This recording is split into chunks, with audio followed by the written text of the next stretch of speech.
Hey! So good morning guys! Ngayon nasa Module 12 na po tayo. And of course, we're going to discuss about the topic, My Inner Circle, Nurturing Family Ties. So nung nakaraan, we have discussed about the different kind of love, why is it personal relationship important, why is it family relationship important. So ngayon naman, ito naman yung ating pag-aaralan. Now, let's see what are the different objectives no, na kailangan nating malaman or focus natin on how are we going to discuss about the inner circle nurturing family ties, which is covered by module number 12. First one is to appraise one's family structure and type of care he or she gives and receives, which may help in understanding himself or herself better. Pangalawa, guys, is to make a genogram and trace certain physical, personality, or even behavior attributes through generations. And lastly, is to prepare a plan on how to make the family members firmer and gentler with each other. Now, let's see the overview of our topic. According to your module, family is the single most important influence in child's life. Bakit? It is because it is where the first moments of life a children happens. No? It is where the children depends on their parents, family, in order for them to be protected. No? And the family also were the ones who provide kung ano yung mga needs nila. So parents and family form a child's first relationship, and they are a child's first teacher and act as role model in how to act and how to experience the world around them.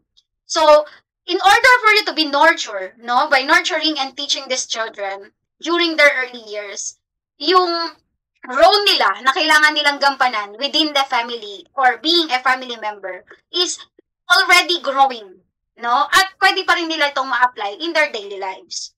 Now, let's talk about the first topic, which is about the family and its perspective. The family is the basic unit of society, guys. Ang family is the basic unit of society. Okay? So, i-highlight lang po natin siya.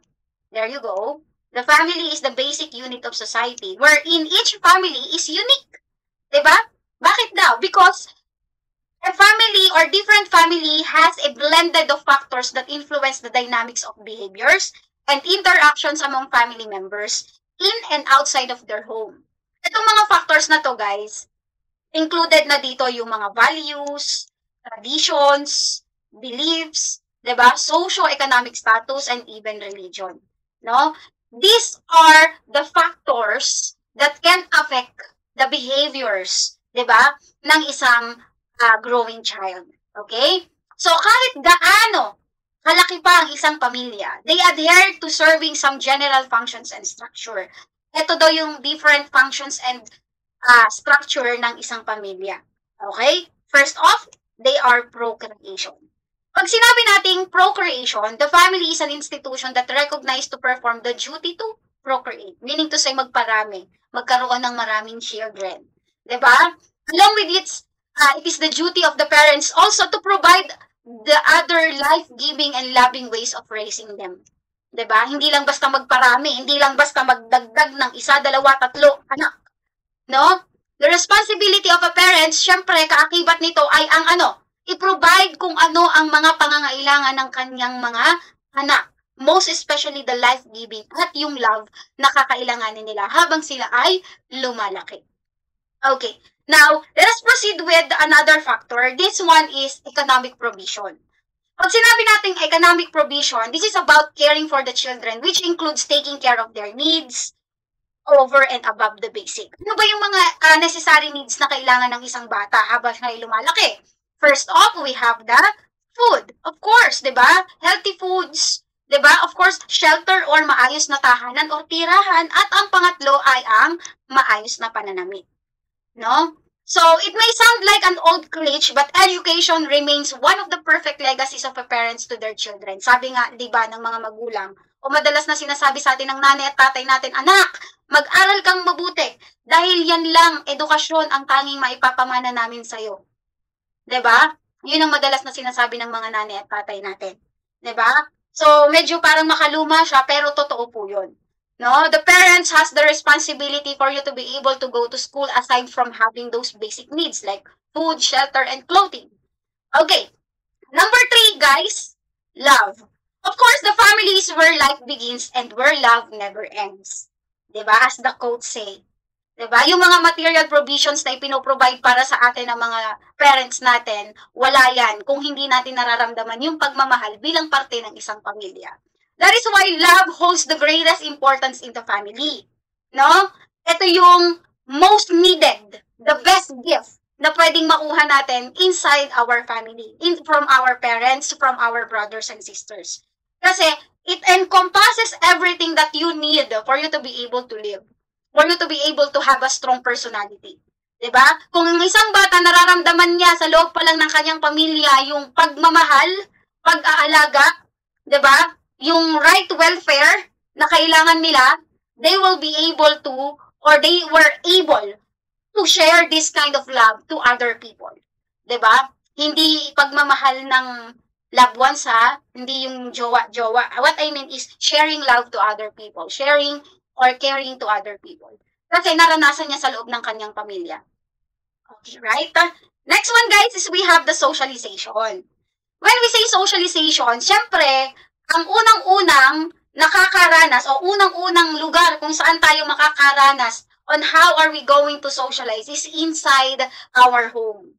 'Di ba? Bakit daw? Because the family provides immediate opportunity for you as a child or even some children to grow through the interaction and individual experience with the family members. So, ibig sabihin, kung paano ka kinakausap ng parents mo, kung paano kayo sa loob ng tahanan, 'di ba? Kung meron kayong enough conversations with one another, nagsi-share kayo with one another, paglabas mo sa labas ng tahanan ninyo, ganun ka din. You know how to have a social ties with other people, you know how to mingle with other people. It is because sa loob pa lang ng tahanan ninyo is napapractice mo na o napapractice nyo na yung tamang interaction.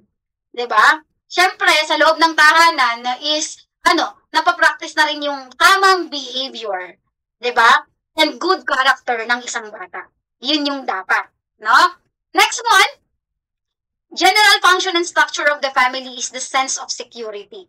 Of course, ang isang bata, guys, when kapag alam niya na siya ay parte ng isang pamilya, no? Yung offers nito, yung stability of companionship is nararamdaman niya. The feeling of being belong, 'di ba? The feeling of being fit to a place na dapat nandun siya. Hindi siya nalileft alone. 'Di ba? May mga adolescents like you that are kept busy discovering yourself, growing, being independent, and expanding your own, 'di ba? World. Okay. Now, you will still need a secure base. 'Di ba? Kahit gaano pa yan kalayo ang marating mo sa buhay. Sabi nga, 'di ba? Kahit marami kang maging kaibigan, 'di ba? At sila ang lagi mong sinasamahan, you will always need a secure base for you to take a rest, for you to feel the support, the comfort, the assurance that you are accepted no matter how challenging your life is. 'Di ba? So, a family, excuse me, is expected to be able to provide that kind of emotional environment. Na, lalo na sa mga bata, sa mga kabataan ngayon, most especially your batch, na too much emotions are, kumbaga, nananalo o nananaig, 'di ba? Kumbaga yung impulsiveness, 'di ba, natin sa panahon ngayon is kapag meron kang pamilya na sigurado kang uuwian mo, 'di ba, na madadatnan mo kapag umuwi ka, that will be the assurance for you na yung emotions mo will be supported. And merong mga tao na magsasabi sa'yo na, anak, ganito yung gawin mo. Anak, ito dapat yung gawin mo. So, kukumustahin ka. Okay? Now, let us see what are the different structure of the family. Kanina napag-discuss natin yung general functions ng family, which is the procreation. Number 2, economic provision. Number 3, love. Socialization, and lastly is the sense of security.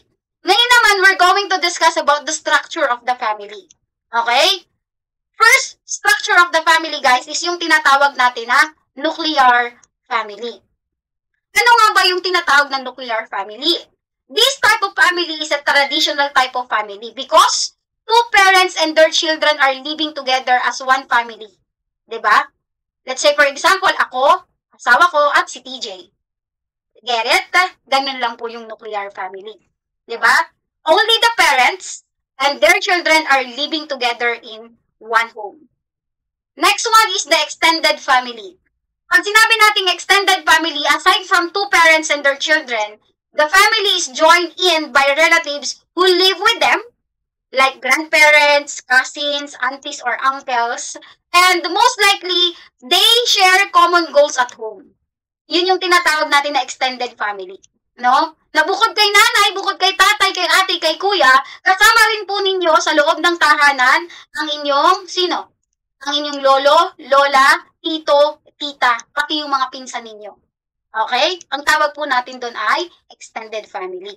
How about family with working parents? Okay? So, ito, common na to ngayon, guys. Wherein si mama at si papa, both of them are working. Diba? And kayo nag-aaral. Both parents are now working in order to support the financial needs of the family. Ayan. So, there are times that the children are being left to their grandparents, even to the closest relatives. Pinapaalagaan. O, sino sa inyo dito yung nakaranas ng ganon? Si nanay at si tatay nagtatrabaho. Tapos, pinapaalagaan kayo sa lolo o sa lola. Diba?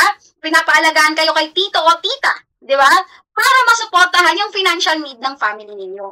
Okay? That is the number 3 structure of the family.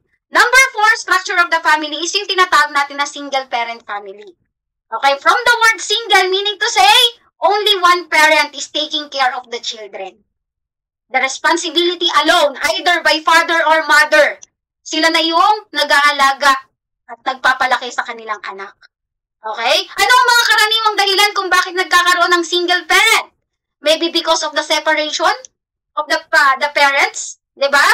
The couple, the separation or the divorce, diba? So, usually the parents left to other or either one of the partners, usually sa nanay. No? Usually po sa nanay ito naiiwan ng mga bata. Kapag naghiwalay po si nanay at si tatay. No? So, yung mga broken family, yung sinasabi ninyo na ganun yung setup, ang tawag natin doon, single parent family. Okay? So, may mga instances na yung single parent is nagkakos by surviving parent. Okay? So, isa pa sa mga situation na nagre-result ng single parent family is yung pagkakaroon ng anak nang hindi pa ikinakasal. No? Yung let's say, for example, nagustuhan nyo lang gawin yon, gumawa ng bata, pero hindi ka pinanagutan. Pwedeng isa yun sa mga dahilan. Yung mga grandparents natin, auntie and uncle, sila yung mga closely involved sa pagpo-provide ng support, ng love at attention sa bata. Diba? Ganun naman palagi. Yung family lagi ang nakasupport. Okay? Got it? Next one, guys, is we have here the blended family.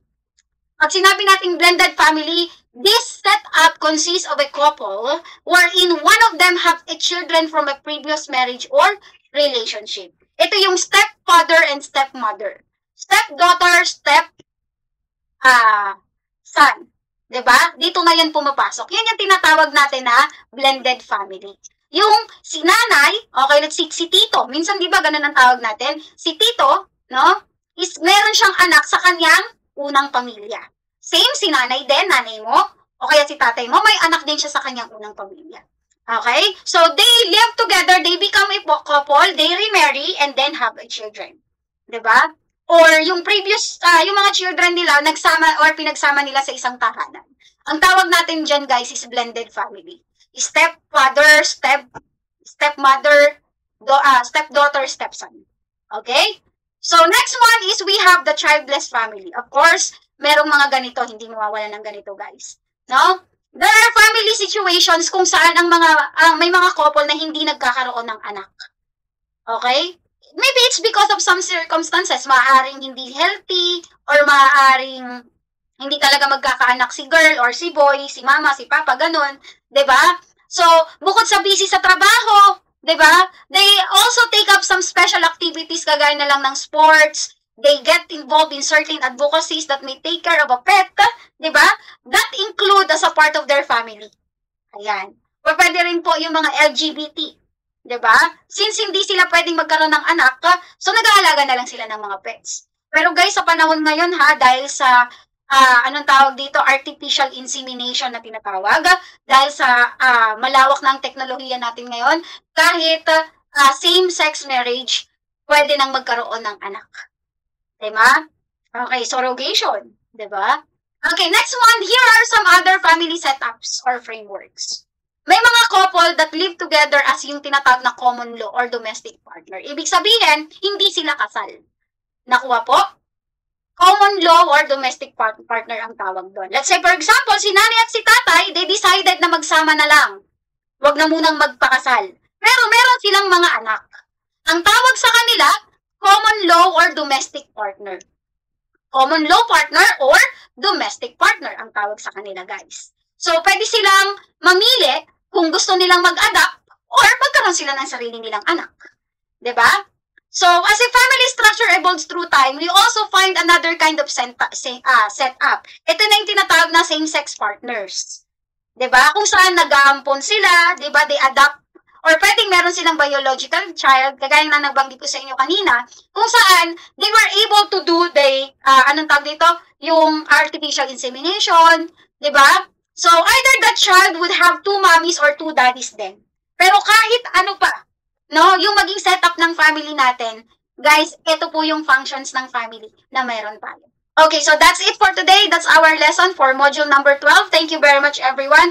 I'm looking forward that you take down notes, some of the key na pinag-aralan natin ngayon so that you can use it as your reviewer. Thank you very much, everyone, and have a nice day. See you on our next lesson. Bye-bye!